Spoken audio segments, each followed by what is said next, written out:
The President's address makes mention of the code of discipline and the happy industrial relations which are developing in the country. This code of discipline is a very good thing, but I am sorry to say that the success claimed for it has not come as yet. The employers in the country have not accepted this code of discipline in its spirit. They have not accepted it voluntarily. They have not shown by their conduct that they understand and appreciate the spirit of the code of discipline, and something will have to be done about it. The code of discipline can bring about better harmonious relations. It can bring about better industrial relations, and it can create conditions in which the industrial production in the country will go up by leaps and bounds. Industrialists in the private sector and some of the bureaucrats in the public sector do not accept this code of discipline, and unless the Ministry of Labor does something drastic about it, unless the Ministry of Labor does something which would make the non observance of this code on the part of the employers a penal offense, I am afraid the spirit of the code would be defeated. The Ministry of Labor has done well in bringing forward a code of efficiency and welfare.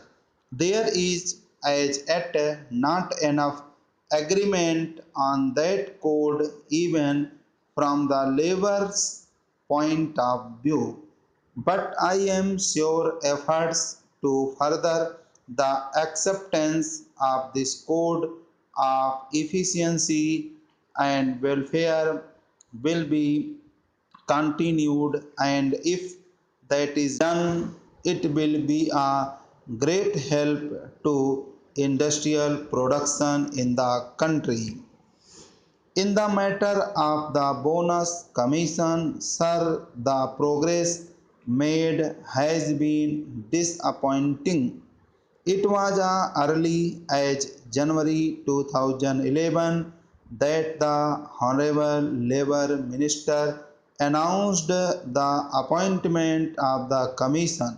The progress made in respect of the Bonus Commission during the last 14 months has been that its terms of reference have been settled and its constitution has been agreed upon. That I am afraid is very slow speed in the direction of the solution of a problem whose solution is so very important. The President has correctly mentioned the great objective of securing workers' participation in the management and the establishing of joint management councils. But the most important thing is that the gains or the profits should be shared by the toilers.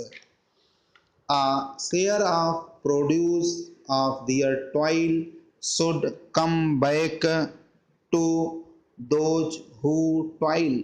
The acceptance of profit sharing is an old thing. It was accepted by those responsible for the industrial truce 14 years back, but we are yet to evolve a satisfactory formula.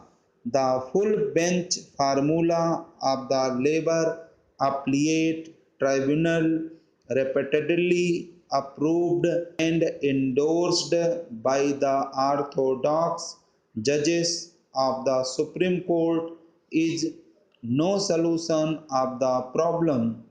It just denies the workers their due share in the profits.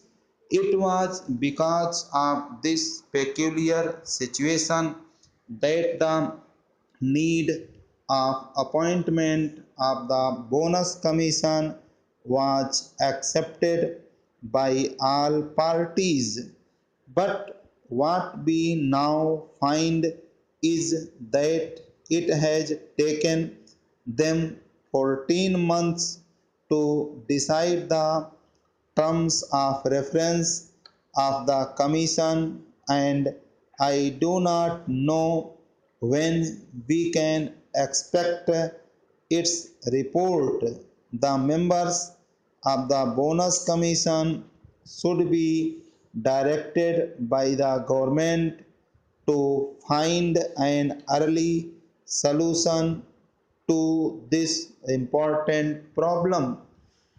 Similarly, I must point out that the delay in the matter of evolving a consolidated scheme of social security for industrial workers is a dangerous thing.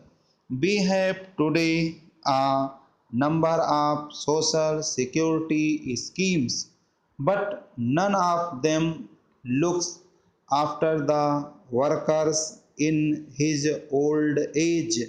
The government of Uttar Pradesh made a provision that the discharge of workers because of ill health or old age should be treated as retrenchment. But we have now the verdict of the High Court of Allahabad that this cannot be done. The result is that while workers in industrial establishments today are covered against the risk of ill health, there is no insurance against the risk of old age. There is no scheme of gratuity which the industry has to follow. There is no old age pension scheme which the industries in the country have to adhere to. The result is that there is a big gap or disparity in the lives of the workers who are in employment and those who are out of it, particularly those who are thrown out of employment because of old age or continued ill health.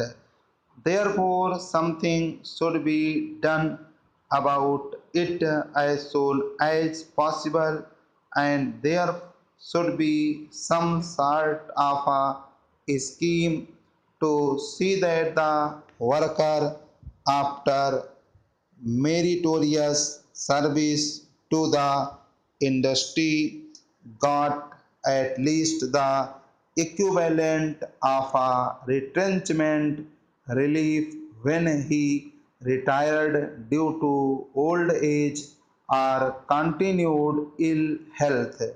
That is a pressing problem. We know that in Kanpur, industrialists have adopted the practice of terminating the employment of workers merely by giving them 12 days notice. The worker is told that he has been found to be unfit.